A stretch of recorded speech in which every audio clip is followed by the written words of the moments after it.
Good morning. You are most welcome my YouTube channel Badlapur RP sir. तो हमारा जो synthesis है, सिंथेसिस का हमारा फर्स्ट पार्ट जो था वह सिंपल सेंटेंस फिनिश हो चुका है। उसके बाद हमारा सेकंड था कॉम्प्लेक्स सेंटेंस, वह फिनिश हो चुका है। और अब हमारा लास्ट पॉइंट सिंथेसिस का चल रहा है जिसका नाम है कंपाउंड सेंटेंस। तो कंपाउंड सेंटेंस जो होता है, दो अलग अलग सेंटेंस को जोड़ने के लिए हम कंपाउंड सेंटेंस बनाने के लिए कुछ कंजक्शंस, रिलेटिव प्रोनाउन और रिलेटिव एडवर्ब द्वारा बनाते हैं। तो हमारा आज का यही टॉपिक है कि हम कंपाउंड सेंटेंस, दो अलग अलग सेंटेंस से कैसे बनाएं। तो हम चलते हैं अपने टॉपिक की तरफ। Use of compound sentence. Compound में संयुक्त वाक्य होता है। तो कंपाउंड सेंटेंस में दो या दो से अधिक प्रिंसिपल क्लाज या प्रमुख वाक्य खंड, कहने का मतलब है प्रधान वाक्य होते हैं, तथा वे एक दूसरे पर पूर्ण रूप से आश्रित न होकर स्वतंत्र रूप से अपना अर्थ देते हैं। दोनों एक दूसरे पर आश्रित न होकर स्वतंत्र रूप से अपना अर्थ देते हैं। कहने को कंपाउंड सेंटेंस में दोनों जो अलग अलग वाक्य होते हैं वे अपने में पूर्ण होते हैं और दोनों स्वतंत्र रूप से होते हैं। तो जो दूसरा वाला वाक्य क्लाज होता है वह हमारा कोऑर्डिनेट क्लाज अर्थात कंजक्शन क्लाज होता है और हमेशा उसमें कंजक्शन के द्वारा जोड़ा जाता है। तो हम जैसे एग्जाम्पल देखते हैं। जैसे एग्जाम्पल में है Mahesh is poor. Mahesh is poor, Mahesh गरीब है। Full stop. He is honest, वह ईमानदार है। तो हमें क्या करना है कि हमें दोनों सेंटेंस को अपने तरीके से जोड़कर ऐसा बनाना है कि दोनों कंजक्शन के द्वारा जुड़ जाएं। जैसे जैसे महेश इज पुअर, महेश गरीब है। ही इज ऑनेस्ट, लेकिन वह ईमानदार है, लेकिन वह ईमानदार है। तो हो जाएगा कंपाउंड में Mahesh is poor but he is honest, he is honest. यहाँ बट कंजक्शन के द्वारा जोड़ा गया और सेंटेंस को एक कंपाउंड सेंटेंस बना दिया गया। दूसरा एग्जांपल देखिए, जैसे Ram is playing, Ram is playing, Ram खेल रहा है। हेमा इज सिंगिंग, हेमा गा रही है। तो अब इसको हमें एक सेंटेंस बनाना है तो हम कह सकते हैं कि कंपाउंड में Ram is playing and Hema is singing, Hema is singing. तो यहाँ पर एंड जो है यह कंजक्शन का प्रयोग है। तो एंड के द्वारा हम दोनों वाक्यों को जोड़ करके एक कंपाउंड सेंटेंस बना दिए। तो नोट देखते हैं। नोट में है कि कंपाउंड सेंटेंस बनाने के लिए निम्नलिखित तीन विधियों का प्रयोग किया जाता है। कंपाउंड सेंटेंस बनाने के लिए निम्नलिखित तीन विधियों का प्रयोग किया जाता है। तो तीन विधियों क्या है? पहला हमारा है कंजक्शन के द्वारा। कंजक्शन द्वारा कंपाउंड सेंटेंस कैसे बनाते हैं? जैसे and, but, still, yet, otherwise, etc. इन सब का प्रयोग करके हम क्या करते हैं कि कंपाउंड सेंटेंस बनाते हैं। दूसरा हमारा है रिलेटिव एडवर्ब। रिलेटिव एडवर्ब संबंध सूचक क्रिया विशेषण, जैसे वेयर, व्हेन, हाउ, ईटीसी। इन सब क्वेश्चन वर्ड का प्रयोग हम क्या करते हैं? दोनों वाक्य को जोड़कर कंपाउंड सेंटेंस बनाते हैं और ऐसे वाक्य में इनका मीनिंग चेंज होता है। तीसरा हमारा था रिलेटिव प्रोनाउन, संबंध सूचक सर्वनाम के द्वारा बनाते हैं, जैसे हु, विच, दैट, हुम, ईटीसी। इन सब का प्रयोग करके हम रिलेटिव प्रोनाउन का प्रयोग करके हम क्या करते हैं? कंपाउंड सेंटेंस बनाते हैं, अर्थात दो अलग अलग वाक्यों को जोड़ते हैं। तो नोट हम पहला देखते हैं कि पहला हमारा टॉपिक है कंजक्शन के द्वारा कंपाउंड सेंटेंस बनाना। कंजक्शन द्वारा कंपाउंड सेंटेंस बनाना, इसमें क्या है कि कंजक्शन के द्वारा दो वर्ड्स, दो शब्दों या वाक्यों को जोड़ा जा सकता है। ये निम्नलिखित चार प्रकार के होते हैं, अर्थात जो कंजक्शन होते हैं ये निम्नलिखित चार प्रकार के होते हैं। तो हम आगे देखते हैं।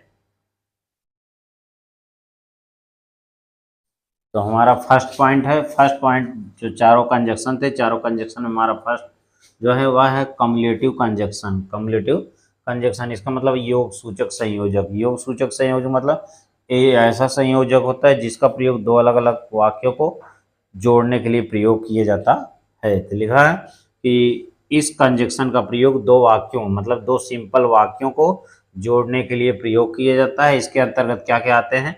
अर्थात कम्युलेटिव कंजक्शन बनाने के लिए कौन कौन से कंजक्शन आते हैं? एंड, मिस और, both dash and, both dash and means दोनों और, दोनों और। उसके बाद है not only but also, not only but also means होता है ना केवल बल्कि भी, not only but also means ना केवल बल्कि भी। उसके बाद है as well as, as well as means होता है और भी या बल्कि भी, और भी या बल्कि भी। इन शब्दों का प्रयोग करके एक सिंपल सेंटेंस को हम क्या करते हैं? कंपाउंड सेंटेंस बनाते हैं। एग्जाम्पल देखते हैं। जैसे सेपरेट में है, सेपरेट में है कि I am a doctor, I am a doctor, मैं एक डॉक्टर हूँ।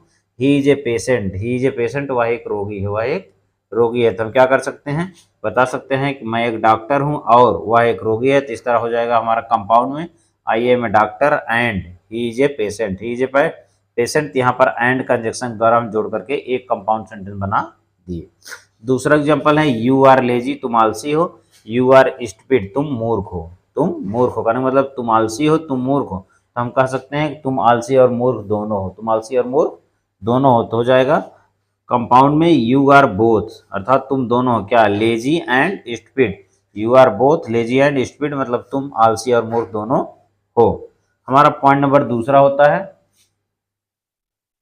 तो हमारा सेकंड टॉपिक आता है एडवर्सेटिव कंजक्शन। एडवर्सेटिव कंजक्शन क्या होता है, इसका हिंदी होता है विरोध सूचक संयोजक। विरोध सूचक संयोजक मतलब इसमें दो विरोध वाले वाक्य होते हैं या शब्द होते हैं, जिनको जोड़ने के लिए हम निम्न शब्दों का प्रयोग करते हैं। देखते हैं क्या है कि इस प्रकार के संयोजक द्वारा दो विरोध प्रकट करने वाले वाक्यों को जोड़कर एक कंपाउंड सेंटेंस बनाया जाता है। तो एडवर्सेटिव कंजक्शन प्रयोग दो विरोध प्रकट करने वाले वाक्यों को जोड़कर एक कंपाउंड सेंटेंस बनाया जाता है। जैसे इसके अंदर क्या क्या आते हैं, बट मीन्स किंतु परंतु लेकिन, फिर आता है एट, एट मीन्स फिर भी, स्टिल, स्टिल मीन्स होता है तो भी या फिर भी। उसके बाद आता है नेवरदलेस, नेवरदलेस मीन्स होता है फिर भी। उसके बाद आता है वाइल, वाइल मीन्स जब या जबकि। तो इन शब्दों का प्रयोग करके हम एडवर्सेटिव कंजक्शन का प्रयोग करके हम कंपाउंड सेंटेंस बनाते हैं। एग्जाम्पल देखते हैं, एग्जाम्पल जैसे सेपरेट में अलग अलग है, आई एम ए पुअर, मैं गरीब हूँ, आई एम ऑनेस्ट, मैं ईमानदार हूँ। हम कह सकते हैं कि आई एम पुअर, मैं गरीब हूँ, बट लेकिन मैं ईमानदार हूँ। तो कंपाउंड हो जाएगा I am poor but, I am poor but I am honest, I am honest, अर्थात मैं गरीब हूँ लेकिन या किंतु या परंतु मैं क्या हूँ, ईमानदार हूँ। तो हम बट कंजक्शन का प्रयोग करके एक कंपाउंड सेंटेंस बना दिए। तो हमारा एग्जाम्पल सेकंड है, एग्जाम्पल सेकंड में है you are tired, you are tired, you wanted to complete your work, का मतलब है यू आर टायर्ड, आप थक गए हो। फिर क्या है, you wanted to complete your work, आप अपना काम पूरा करना चाहते हो, क्या करना चाहते पूरा। तो हम बता सकते हैं कंपाउंड क्या करेंगे, यू आर टायर्ड, आप थक चुके हो या आप थके हुए हो, ए स्टिल फिर भी, स्टिल फिर भी, you want to complete your work. यहाँ पर स्टिल का प्रयोग हम कंपाउंड सेंटेंस बनाने के प्रयोग किए। हमारा तीसरा पॉइंट होता है अल्टरनेटिव कंजक्शन। जैसा कि नाम से पता है अल्टरनेटिव विकल्प या वैकल्पिक कंजक्शन। तो विकल्प सूचक संयोजक, इसमें क्या होता है कि दो ऑप्शन देते हैं जिसमें विकल्प चुनने का भाव होता है और करके। तो लिखा है कि इस प्रकार के कंजक्शन के द्वारा दो वाक्यों में चॉइस मतलब विकल्प को प्रकट किया जाता है, अर्थात इसमें विकल्प चुनने का चांस होता है, मौका मिलता है। जैसे either or, either dot dot or miss होता है या तो या तो या। उसके बाद है नाइदर डॉट नॉर, होता है ना तो ना, नाइदर डॉट नॉर, ना तो ना। उसके बाद है आर मीस या अथवा अन्यथा या। नेक्स्ट हमारा है नार, नार मीस ना। उसके बाद है अदरवाइज, अदरवाइज मीस होता है अन्यथा, वरना या नहीं तो या नहीं तो। हम एग्जाम्पल के माध्यम से समझते हैं। जैसे है सेपरेट अलग अलग क्या है, you must study hard, you must study hard, तुम्हें कठिन मेहनत करना चाहिए। यू विल फेल, तुम फेल हो जाओगे। तो हम कह सकते हैं कि कंपाउंड में कि यू मस्ट स्टडी हार्ड, तुम्हें कठिन मेहनत करना चाहिए, अदरवाइज अन्यथा you will fail, you will fail. तो हम अदरवाइज का प्रयोग कंपाउंड सेंटेंस बना दिए, कहने मतलब तुम्हें कठिन मेहनत करना चाहिए, अदरवाइज अन्यथा यू विल फेल, तुम फेल हो जाओगे। दूसरा एग्जाम्पल है सेपरेट में गो देयर, वहां जाओ, गो देयर वहां जाओ, work till late, work till late, या तो तुम्हें देर तक काम करना होगा।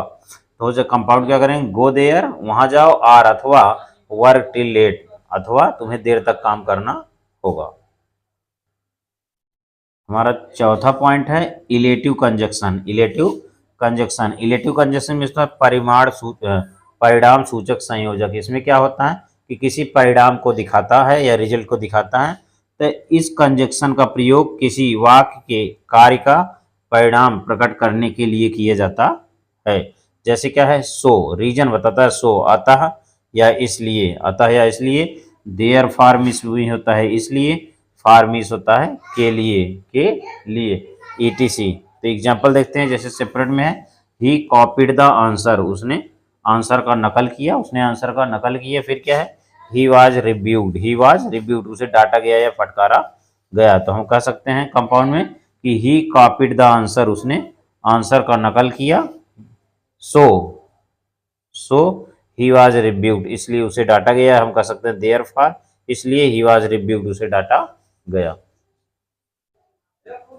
तो हमारा नेक्स्ट एग्जांपल है सेपरेट में क्या है, I can not right, I can not right, मैं लिख नहीं सकता, full stop, it is very difficult, यह बहुत कठिन है।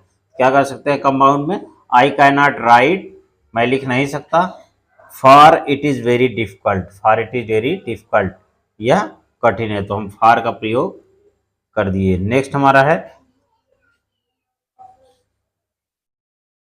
नेक्स्ट हमारा है पॉइंट नंबर दूसरा। तो जैसा कि हमारा पहला था कंजक्शन द्वारा कंपाउंड सेंटेंस बनाते हैं, दूसरा नंबर आता है रिलेटिव एडजेक्टिव के द्वारा। रिलेटिव एडजेक्टिव द्वारा हम कंपाउंड सेंटेंस बनाते हैं। इसमें क्या होता है, दो अलग अलग वाक्यों को जैसे वेयर, व्हेन, हाउ आदि का प्रयोग करके कंपाउंड सेंटेंस बनाते हैं। तो जैसे एग्जाम्पल देखते हैं हम, क्या होता है कि ही वेंट टू शिमला, वह शिमला गया। ही डिड ट्रेकिंग देयर, वो उसने वहां पर ट्रेकिंग किया। तो क्या होगा कि कंपाउंड में कि ही वेंट टू शिमला, वह शिमला गया। वेयर, जहां, ही डिड ट्रेकिंग, जहां पर उसने ट्रेकिंग किया। तो वेयर का प्रयोग यहाँ पर क्या हो गया, रिलेटिव एडजेक्टिव के रूप में किया गया। और हम क्या करते हैं, वेयर स्थान है, देयर है, तो देयर को इसलिए हम हटा देंगे क्योंकि इसका कोई यूज नहीं है। नेक्स्ट हमारा है सेपरेट में, I went to school late, मैं स्कूल देर से गया। Full stop, my teacher punished me then, तब मेरे अध्यापक ने मुझे दंडित किया। तो क्या कर सकते हैं कंपाउंड में कि माई टीचर पनिश्ड मी, मेरे अध्यापक ने मुझे दंडित किया। वेन, जब, I went to school late, जब मैं स्कूल देर से जाता था। नेक्स्ट हमारा है रिलेटिव प्रोनाउन। रिलेटिव प्रोनाउन के द्वारा कंपाउंड सेंटेंस बनाते हैं। हम रिलेटिव प्रोनाउन द्वारा कैसे कंपाउंड सेंटेंस बनाते हैं, रिलेटिव प्रोनाउन में जैसे हु नॉमिनेटिव होता है जो व्यक्ति के लिए किया जाता है, विच वस्तु के लिए होता है, दैट वस्तु और व्यक्ति दोनों के लिए है, तो हुम व्यक्ति ऑब्जेक्टिव केस में होता है। आदि के द्वारा कंपाउंड सेंटेंस बनाया जाता है, अर्थात इनके द्वारा दो अलग अलग वाक्यों को जोड़कर एक कंपाउंड सेंटेंस बनाया जाता है। तो एग्जाम्पल देखते हैं, जैसे सेपरेट में है, I met a girl, I met a girl, मैं एक लड़की से मिला। Full stop, she was lame, वह लेम लंगड़ी थी। क्या होगा कंपाउंड में, आई मेट ए गर्ल, मैं एक लड़की से मिला। Who was lame, who was lame, जो लंगड़ी थी। नेक्स्ट है सेपरेट में, he has a smartphone, he has a smartphone, उसके पास एक स्मार्टफोन है। Full stop, it is very expensive, यह बहुत महंगे है, यह बहुत महंगा है। क्या होगा कि कंपाउंड में ही हैज ए स्मार्टफोन, उसके पास एक स्मार्टफोन है।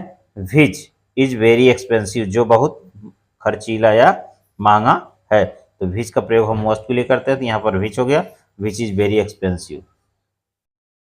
तो हमारा सिंथेसिस का यह लास्ट टॉपिक था जिसका नाम था कंपाउंड सेंटेंस। तो सिंपल हमने पढ़ा दिया था, कॉम्प्लेक्स पढ़ा दिया था। ये लास्ट वाला टॉपिक हमारा जो था कंपाउंड सेंटेंस, तो आज ये भी फिनिश हो गया। तो मैं उम्मीद करूंगा कि मेरा यह कंपाउंड वाला वीडियो आपको ज़रूर पसंद आए। तो मैं आपसे निवेदन करूंगा आप इससे बार बार इस वीडियो को देखें, और आपको अगर पसंद आए तो इसे अधिक से शेयर करें, जिससे और लोगों तक पहुंच सके, वे भी इसको इसको सीख सकें, वे भी कंपाउंड सेंटेंस, दो अलग अलग सेंटेंस बनाना सीख जाएं। तो एक बार रिवाइज कर दे रहे हैं कि यह कंजक्शन के द्वारा, रिलेटिव प्रोनाउन और रिलेटिव एडवर्ब द्वारा बनाया जाता है। तो मैं आप सभी को और अपने सब्सक्राइबर को बहुत बहुत धन्यवाद देना चाहूँगा। Thank you very much.